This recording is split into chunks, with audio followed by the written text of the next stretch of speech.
Hello friends, आपका स्वागत है मेरे यूट्यूब चैनल हिंदी शिक्षा में। और आज मैं आपको सी-टेट 2011 का प्रीवियस ईयर पेपर कराऊँ, जो कि आपके एग्ज़ाम के लिए बहुत ही इम्पॉर्टेंट है। तो पहला भाग यानी फर्स्ट जो भाग है वो है चाइल्ड डेवलपमेंट एंड पेडागोजी।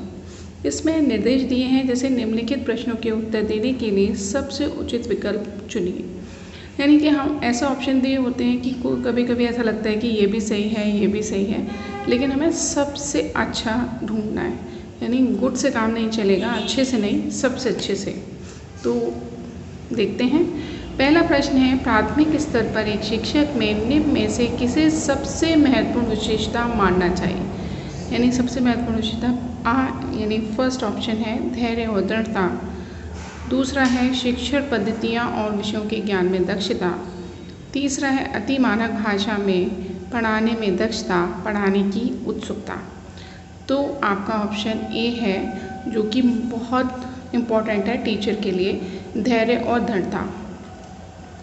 अगर टीचर में ये चीज़ होगी तो काफ़ी सारी चीज़ें हमारी नॉर्मल हो जाती हैं, यानी इजी हो जाती हैं।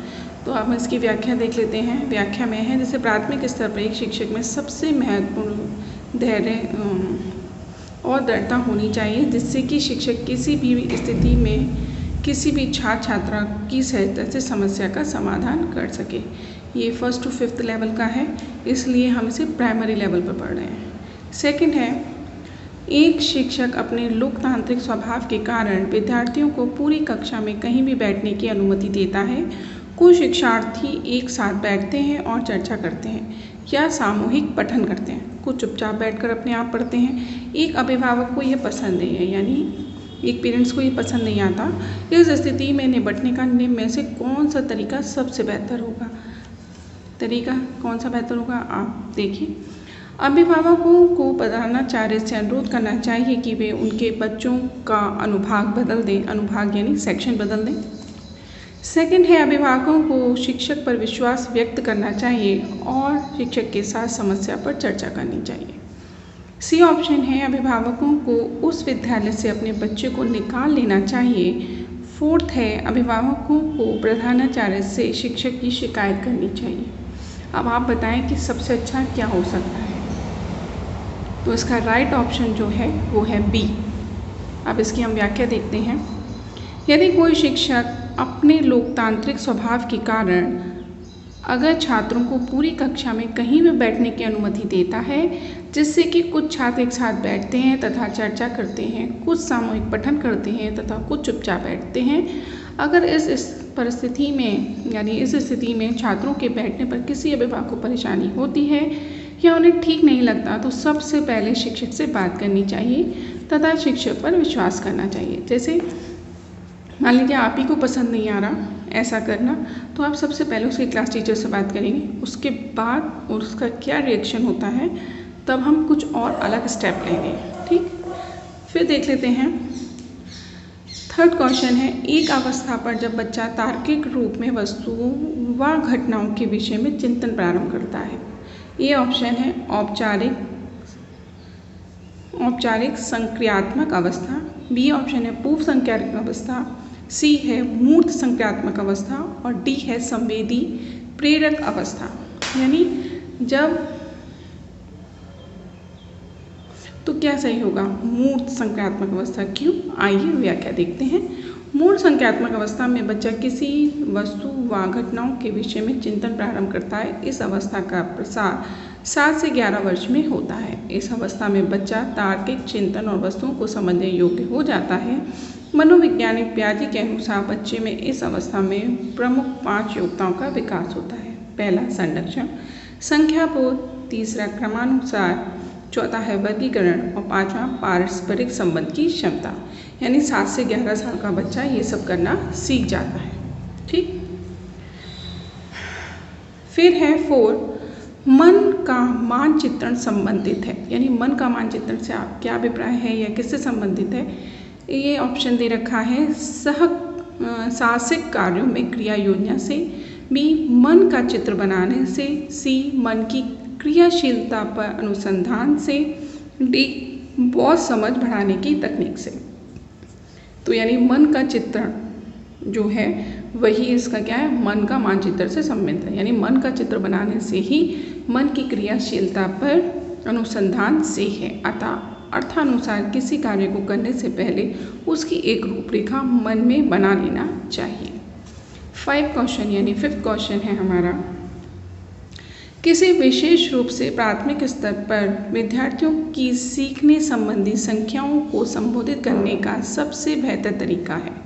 यानी एक विशेष रूप से प्राथमिक स्तर के विद्यार्थी जो है उनकी समस्या को हम कैसे सुलझाएंगे, तो सबसे बेहतर तरीका आप बताइए कौन सा है। ए ऑप्शन है महंगी और चमकदार सहायक सामग्री का प्रयोग करना, सरल और रोचक पाठ्य पुस्तकों का प्रयोग करना, कहानी कथन पद्धति का प्रयोग करना, क्षमता के अनुरूप विभिन्न शिक्षण पद्धतियों का प्रयोग करना। बताइए। राइट ऑप्शन हमें डी ही लग रहा है। थोड़े थोड़े सभी सही लग रहे हैं, लेकिन सबसे अच्छा जो है वो डी है। वो इसलिए क्योंकि इसमें बताया जा रहा है कि क्षमता के अनुरूप, हर बच्चे की क्षमता अलग होती है, तो उसे क्षमता के अनुरूप ही उनकी शिक्षण पद्धतियों का प्रयोग करना चाहिए। ठीक, अब हम इसकी व्याख्या देखते हैं।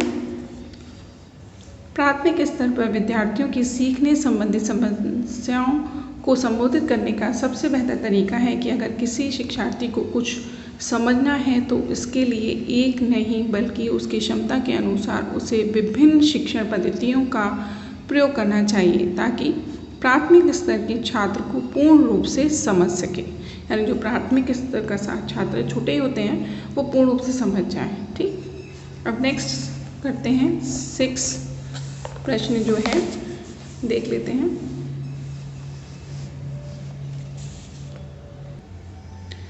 6 है, निम्न में से कौन सा शिक्षार्थियों में सृजनात्मक का पोषण करता है। यानी सृजनात्मक यानी क्रिएटिविटी।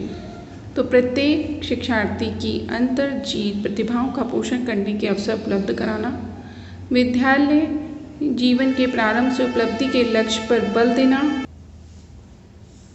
विद्यालय जीवन के प्रारंभ में उपलब्धि के लक्ष्यों पर बल देना। सी है, परीक्षा में अच्छे अंकों के लिए विद्यार्थियों की कोचिंग कराना या अच्छा शिक्षा के व्यवहारिक मूल्यों के लिए शिक्षार्थियों यानी विद्यार्थियों का शिक्षण। तो आपका 6 का जो होगा ए, यानी कुछ की आंसर भी होते हैं ना कीवर्ड, जैसे अवसर और भी चीज़ें बताऊंगी। अवसर आपका कीवर्ड है, उससे आप पता लगा सकते हैं कि कौन सा ज़्यादा अच्छा है। प्रत्येक शिक्षार्थी में अंतर्जीत प्रतिभाओं का पोषण करने एवं प्रश्न करने के अवसर उपलब्ध कराने से ही शिक्षार्थियों में सृजनात्मकता का पोषण करता है। जैसे मान लीजिए कि आप उन्हें प्रश्न पूछने की आज़ादी ही ना देंगे तो वो लोग नहीं कर पाएंगे। ऐसा ना कि आपसे नहीं, वो क्रिएटिविटी नहीं होंगे, उनका दिमाग अलग तरीके से सोचेगा नहीं। आज जो है टीचर्स बहुत कंट्रोल में कर रही हैं। कुछ आप इंग्लिश मीडियम बच्चों को देखिए तो वो अब होते होशियार हैं, लेकिन फिर भी वो उतना नहीं कर पाते जितना वो कर सकते हैं। तो इसलिए हमें बच्चों को प्रश्न पूछने के अवसर देने चाहिए। पियाजे के अनुसार निम्नलिखित में से कौन सी अवस्था में बच्चा अमूर्त संकल्पनाओं के विषय में तार्किक चिंतन करना प्रारंभ करता है। पियाजे के अकॉर्डिंग है, ये ध्यान रखिएगा। तो उन्होंने कहा है औपचारिक संक्रियात्मक अवस्था, यानी 12 वर्ष से ऊपर का जो बच्चा है वो ही अमूर्त संकल्पनाओं के विषय में तार्किक चिंतन करना प्रारंभ कर देता है। तो देखते हैं व्याख्या क्या है इसकी। औपचारिक संक्रियात्मक अवस्था 12 वर्ष एवं ऊपर औपचारिक संक्रियाओं की अवस्था संज्ञानात्मक विकास की अंतिम अवस्था है। यह 11 के बाद होता है। मूल रूप से यह अवस्था तार्किक चिंतन की अवस्था है, अर्थात इस अवस्था का बालक अन्य वस्तुओं के अतिरिक्त स्वयं के विचारों के संबंध में विचार करने में समर्थ हो जाता है। बालक उद्दीपकों की अनुपस्थिति में भी उनकी विशेषताओं, योग्यताओं एवं अन्य बिंदुओं के बारे में सोच सकता है। बालक के विचार परिपक्व हो जाते हैं। नेक्स्ट है, सीखना समृद्ध हो सकता है यदि। सीखना संबद्ध हो सकता है कैसे। ए है, कक्षा में अधिक से अधिक शिक्षण सामग्री का प्रयोग किया जाए। शिक्षण विभिन्न प्रकार के व्याख्यानों और स्पष्टीकरण का प्रयोग करें। कक्षा में आवधिक परीक्षाओं का अपेक्षित ध्यान दिया जाए। डी है, वास्तविक दुनिया में उदाहरणों को कक्षा में लाया जाए जिसमें विद्यार्थी एक दूसरे से अंतर्क्रिया करें और शिक्षक उस प्रक्रिया को सुगम बनाए। तो ऑप्शन हमारा डी सही है, सुगम बनाना, यानी जो भी सीखने समृद्ध वही हो सकता है जो हम बच्चों को इजीली सिखा पाएँ। तो इसकी व्याख्या देखते हैं। सीखना समृद्ध हो सकता है यदि शिक्षक वास्तविक दुनिया से दुनिया से उदाहरणों को कक्षा में लाए तथा विद्यार्थी एक दूसरे से अंतर्क्रिया करें और शिक्षक उस प्रक्रिया को सुगम बनाए, क्योंकि शिक्षार्थी वास्तविक दुनिया के उदाहरणों को निरंतर देखते हैं तथा सुनते हैं। इसलिए अगर शिक्षक वास्तविक दुनिया के उदाहरणों को कक्षा में लाएगा और समझाएगा तो शिक्षार्थी को समझने में सरलता होगी। 9 प्रश्न है, निम्न में से कौन से कथन को सीखने की प्रक्रिया की विशेषता नहीं मानना चाहिए, यानी सीखने की प्रक्रिया में नहीं आता वो बताना है। सीखना एक व्यापक प्रक्रिया है, सीखना लक्ष्योन्मुखी होता है, अन्य अधिगमक भी सीखने की प्रक्रिया है, शैक्षिक संस्थान ही एकमात्र स्थान है जहां अधिगम प्राप्त होता है। तो डी ऑप्शन सही है, शैक्षिक संस्थान ही एकमात्र ऐसा संस्थान है जहाँ अधिगम प्राप्त होता है। सीखने की प्रक्रिया की विशेषता नहीं माननी चाहिए, क्योंकि सीखना एक ऐसी प्रक्रिया है कि अगर किसी शिक्षक यानी शिक्षार्थी में सीखने की प्रवृत्ति है तो उसे शिक्षार्थी को शैक्षिक संस्थान ही एकमात्र स्थान नहीं है, बल्कि अपने ज्ञान को कहीं भी किसी अध्यापक की सहायता से प्राप्त कर सकता है। जैसे कि शैक्षिक संस्थान स्कूल ही नहीं है, आजकल हम ऑनलाइन बाहर की दुनिया सभी से सीख रहे हैं। ठीक 5वीं कक्षा के दृष्टिबाधित विद्यार्थी, अब यानी 5वीं कक्षा का है जिसे दिखाई नहीं देता, उस विद्यार्थी के बारे में है। जैसे विद्यार्थी के माता पिता और मित्रों द्वारा उसे दैनिक कार्य को करने में सहायता की जानी चाहिए। बी है के साथ, यानी जो वो विद्यार्थी है उसके साथ कक्षा में सामान्य रूप से व्यवहार किया जाना चाहिए और श्रव्य CD के माध्यम से सहायता उपलब्ध करानी चाहिए। के साथ कक्षा में विशेष व्यवहार किया जाना चाहिए। डी है को निचले स्तर के कार्य करने की छूट मिलनी चाहिए। आपके हिसाब से कौन सा सही है देख लेते हैं। बी 5वीं कक्षा के दृष्टिबाधित विद्यार्थी के साथ कोई विशेष व्यवहार न करके बल्कि उसके साथ कक्षा में श्रव्य CD के माध्यम से उसे सिखाने की सहायता उपलब्ध करानी चाहिए तथा उसके साथ भी एक सामान्य व्यवहार करना चाहिए, यानी ऐसा बेचारा टाइप का फील उसे नहीं कराना चाहिए। नेक्स्ट है, निम्न में से कौन सा बच्चे की सामाजिक मनोवैज्ञानिक आवश्यकता के साथ संबद्ध नहीं है। ए है संवेगात्मक सुरक्षा की आवश्यकता, बी है शरीर में अपशिष्ट पदार्थों का नियमित रूप से बाहर निकलना, सी है सानिध्य यानी संगति की आवश्यकता, डी है सामाजिक अनुमोदन तथा सराहना की आवश्यकता। तो B option is the right answer. शरीर से, यानी उसकी हम व्याख्या देख रहे हैं, शरीर से अपशिष्ट पदार्थ को नियमित रूप से बाहर निकालना एक शारीरिक आवश्यकता है, न कि सामाजिक मनोवैज्ञानिक आवश्यकता। बी है वह कौन सा स्थान है जहाँ बच्चे के संज्ञानात्मक विकास को सबसे बेहतर तरीके से परिभाषित किया जा सकता है। तो ए है विद्यालय एवं कक्षा पर्यावरण, बी है सभागार, सी है घर या डी खेल का मैदान। हम सभी जानते हैं कि खेल का मैदान जो है खेल का मैदान सबसे अच्छा होता है, लेकिन उसने कहा जहाँ संज्ञानात्मक विकास को सबसे बेहतर तरीके से परिभाषित किया गया है। खेल के मैदान में बच्चा अपने आप को एक्सप्रेस तो करता है, लेकिन ये जो है विद्यालय एवं कक्षा पर्यावरण ये बेस्ट है। तो आज की व्याख्या देखते हैं। विद्यालय एवं कक्षा पर्यावरण के द्वारा ही बच्चे के संज्ञानात्मक अर्थात ज्ञान से संबंधी विकास को सबसे बेहतर तरीके से परिभाषित किया जा सकता है, क्योंकि विद्यालय एवं कक्षा पर्यावरण ही एक ऐसा स्थान है जहाँ उस शिक्षार्थी को ज्ञान संबंधी आवश्यकताओं और उसकी समस्याओं का निदान किया जा सकता है। ठीक, अब हम नेक्स्ट डैश को एक अभिप्रेरित शिक्षण का संकेत माना जाता है। कौन सा? शिक्षक द्वारा बनाया, शिक्षक द्वारा दिया गया उपचारात्मक कार्य या विद्यार्थियों को द्वारा प्रश्न पूछना, कक्षा में एकदम खामोशी, कक्षा में अधिकतम उपस्थिति। तो राइट आंसर है बी, यानी विद्यार्थियों द्वारा प्रश्न पूछना एक अभिप्रेरक शिक्षण का संकेतक माना जाता है, क्योंकि अभिप्रेरक किसी भी व्यक्ति को व्यवहार करने के लिए शक्ति प्रदान करते हैं। छात्र अपने अधिगम संबंधी लक्ष्यों को तभी प्राप्त कर सकता है यदि वह अभिप्रेरित है। अध्यापक छात्रों के पूर्व अनुभवों तथा विशेषकर रुचियों को प्रयोग में लाकर अधिगम के लिए अभिप्रेरित कर सकता है। 14 है, निम्न में से कौन सा बुद्धिमान बच्चे का लक्षण नहीं है। यानी जो बुद्धिमान व्यक्ति होता है, बच्चा होता है, उसका कौन सा लक्षण नहीं है। वह जो प्रभावपूर्ण एवं उचित तरीके से संप्रेषण करने की क्षमता रखता है। बी, वह जो अमूर्त रूप से सोचता रहता है। सी, वह जो नए परिवेश में स्वयं को समायोजित कर सकता है। डी, वह जो लंबे निबंधों को बहुत जल्दी रटने की क्षमता रखता है। आपके अकॉर्डिंग ऐसा कौन सा बच्चा है, बताइए। डी, यानी जो अगर रटने वाला हमेशा नेगेटिव होता है, ये जो अगर आपको वर्ड मिले रटने का तो ये नेगेटिव है। डी है, वे बच्चे जो किसी भी लंबे प्रश्न के उत्तर को समझने की जगह रटने की क्षमता रखते हैं। रटने से छात्र उसे हल करने की कोशिश तो करते हैं, लेकिन उससे समझ नहीं सकते, जिससे उसे आगे के प्रश्नों में समस्या होगी। अतः रटना बुद्धिमान बच्चे का लक्षण नहीं है। ये हमने इसकी व्याख्या देखी। नेक्स्ट है 15 प्रश्न है, बच्चे दुनिया के बारे में अपनी समझ का सर्जन करते हैं। इसका श्रेय डैश को जाता है, यानी किसको जाता है। ये किसने कहा था, ये कहा था हमारे प्याजे जी ने, है ना, प्याजे चाचा। यानी प्याजे के अनुसार बच्चे दुनिया के बारे में अपनी समझ का सर्जन करते हैं।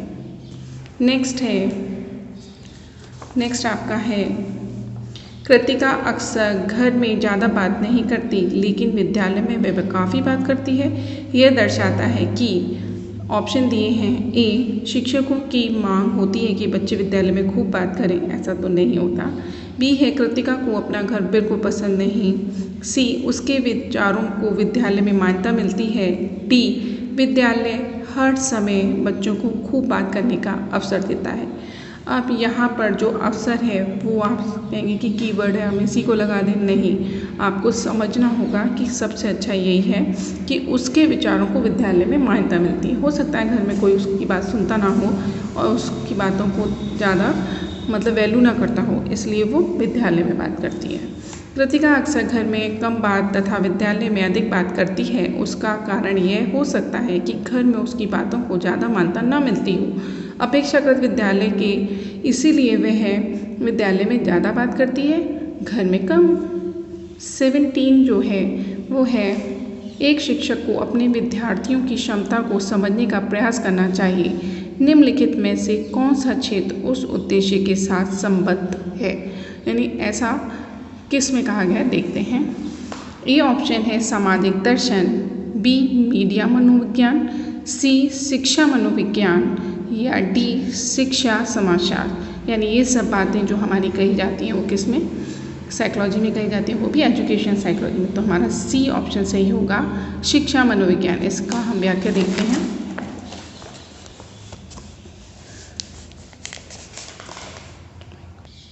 सी है, शिक्षा मनोविज्ञान शैक्षिक परिस्थितियों में बालक के व्यवहार का अध्ययन करके शिक्षण अधिगम प्रक्रिया को सरल, सुगम तथा प्रभावी बनाने का विज्ञान है। इसमें शिक्षक अपने विद्यार्थियों की क्षमता को समझने का प्रयास करता है तथा उसी अनुरूप उसे सुधार करने का प्रयास करता है।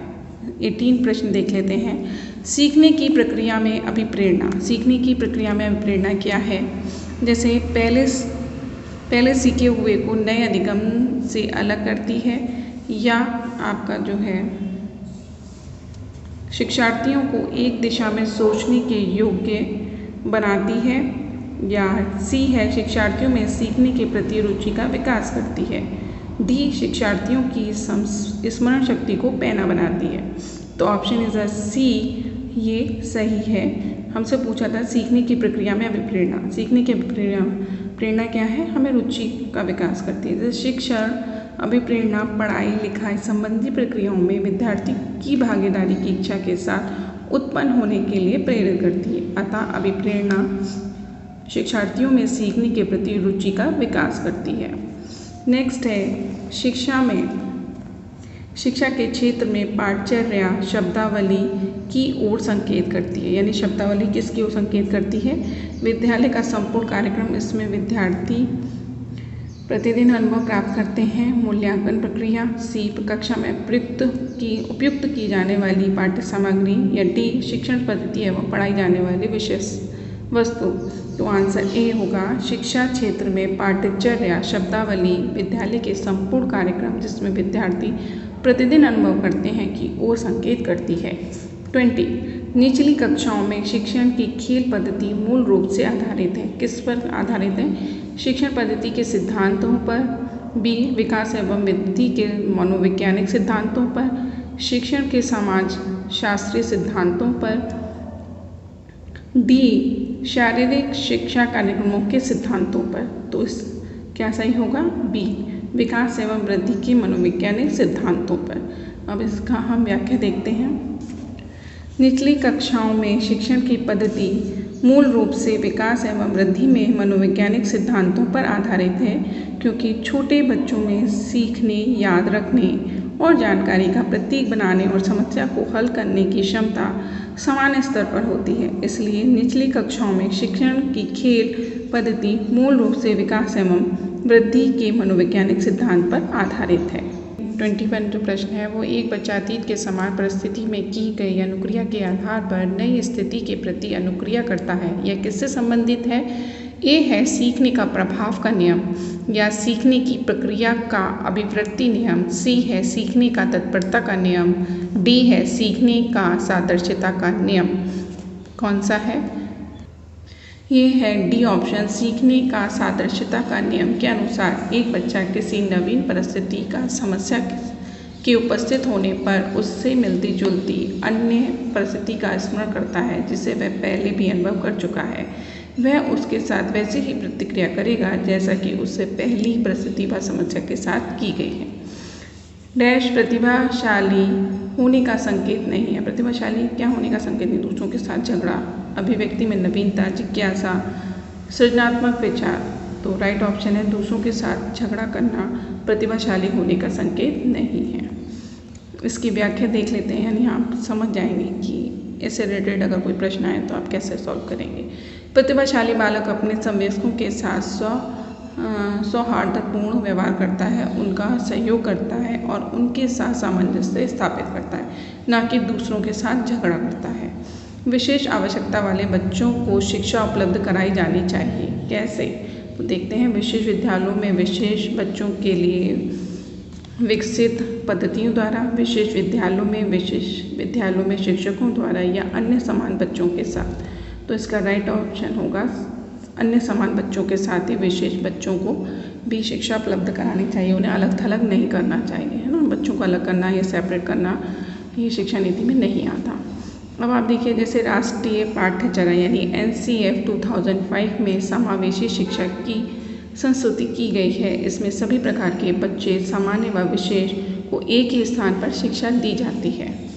नेक्स्ट है, आकलन को उपयोगी और रोचक प्रक्रिया बनाने के लिए डैश के प्रति सचेत होना चाहिए। किसके प्रति सचेत होना चाहिए? विद्यार्थियों को बुद्धिमान या औसत शिक्षार्थी की उपाधि देना, शैक्षिक और सह शैक्षिक क्षेत्रों में विद्यार्थियों के सीखने के बारे में जानकारी प्राप्त करने के लिए विविध तरीकों को प्रयोग करना। सी है प्रतिपुष्टि फीडबैक देने के लिए तकनीकी भाषा का प्रयोग करना। डी, अलग अलग विद्यार्थियों में तुलना करना। तो आपका जो है राइट ऑप्शन क्या होगा? आकलन को उपयोगी और रोचक प्रक्रिया बनाने के लिए शिक्षक और सह शैक्षिक क्षेत्रों में विद्यार्थियों के सीखने के बारे में जानकारी प्राप्त करने के लिए विविध तरीकों का प्रयोग करना चाहिए। डिस्लेक्सिया किससे संबंधित? डिस्लेक्सिया जो है वो कौन सी बीमारी है, किससे संबंधित है, ये आप बताइए। जैसे है गणितीय विकास, पठन विकार या व्यवहारिक संबंधी विकास या मानसिक विकार। तो राइट ऑप्शन है बी, डिस्लेक्सिया जो है वो पठन विकार से है। इसका हम व्याख्या देख लेते हैं। डिस्लेक्सिया का संबंध पठन विकार से है, जिसमें बच्चा अक्षरों का पहचान नहीं कर पाता, जिस कारण उसे पाठ्य पुस्तकें पढ़ने में समस्या महसूस होती है। फिर है 26 प्रश्न है, बच्चों की सीखने की प्रक्रिया में माता पिता को भूमिका निभानी चाहिए। कैसी भूमिका निभानी चाहिए? अग्रोन्मुखी, सहानुभूतिपूर्ण, तटस्थ या नकारात्मक। ये ऑप्शन सही होगा अग्रोन्मुखी, यानी बच्चों की सीखने की प्रक्रिया में माता पिता को अग्रोन्मुखी भूमिका निभानी चाहिए तथा उन्हें अच्छा और अच्छा करने के लिए प्रोत्साहित करते रहना चाहिए। विकास कभी ना समाप्त होने वाली प्रक्रिया है, यह विचार किससे संबंधित है? बताइए। निरंतरता का विकास, एकीकरण का विकास, अंतःक्रिया का विकास या अंत संबंध का विकास। तो इसका राइट ऑप्शन है निरंतरता का सिद्धांत। विकास कभी ना समाप्त होने वाली प्रक्रिया है, यह विचार निरंतरता का सिद्धांत से संबंधित है। डी है, सीखने के अंतर्दृष्टि सिद्धांत को किसने बढ़ावा दिया? तो किसने बढ़ावा दिया है? पावलोव, जीन पियाजे, वाइगोत्स्की या गेस्टलाट। तो हमें जो सबसे सही आंसर ढूंढना है, अंतर्दृष्टि का सिद्धांत उन्होंने दिया था गेस्टलाट ने। तो डी ऑप्शन सही है। सीखने के अंतर्दृष्टि सिद्धांत को जर्मनी के गेस्टाल्ट सिद्धांतवादियों ने बढ़ावा दिया। 29, निम्नलिखित में से किस अवस्था में बच्चे अपने समवयस्क समूह के सक्रिय सदस्य हो जाते हैं? किसके सक्रिय सदस्य हो जाते हैं? प्रौढ़ावस्था में, पूर्ण बाल्यावस्था में या बाल्यावस्था में या किशोरावस्था में। तो जो सक्रिय सदस्य होते हैं वो किशोरावस्था में होते हैं। किशोरावस्था में बच्चे अपने समवयस्क समूह के सक्रिय सदस्य बन जाते हैं। 30 है, बच्चों के बौद्धिक विकास की 4 विशिष्ट अवस्थाओं की पहचान की गई है। तो देखते हैं क्या है, मतलब जो बच्चों के बौद्धिक विकास पर उन्होंने अवस्थाओं की पहचान की है, एरिक्सन द्वारा, स्किनर द्वारा, पियाजे द्वारा या कोलबर्ग द्वारा। तो कौन सा राइट आंसर है? पियाजे द्वारा। आपको पियाजे की अवस्थाएं मालूम होंगी, तो 4 अवस्थाएं जो हैं वो पियाजे जी ने ही दी हैं। हम इसकी व्याख्या देख लेते हैं। बच्चों के बौद्धिक विकास में 4 विशिष्ट अवस्थाओं की पहचान पियाजे द्वारा की गई है। पहला है संवेदीगामक काल। संवेदीगामक काल यानी सेंसरी मोटर जो है वो 0 से 2 वर्ष है। पूर्व संक्रियात्मक काल 2 से 7 वर्ष, मूर्त संक्रियात्मक काल 7 से 12 और औपचारिक संक्रिया काल 12 से 18। तो यहाँ हमारे चाइल्ड पेडागोजी के प्रश्न समाप्त होते हैं। नेक्स्ट वीडियो में मैं 30 प्रश्न और लेकर आऊँगी। जब तक के लिए नमस्कार। आप यदि नए हों तो सब्सक्राइब कर लें। धन्यवाद।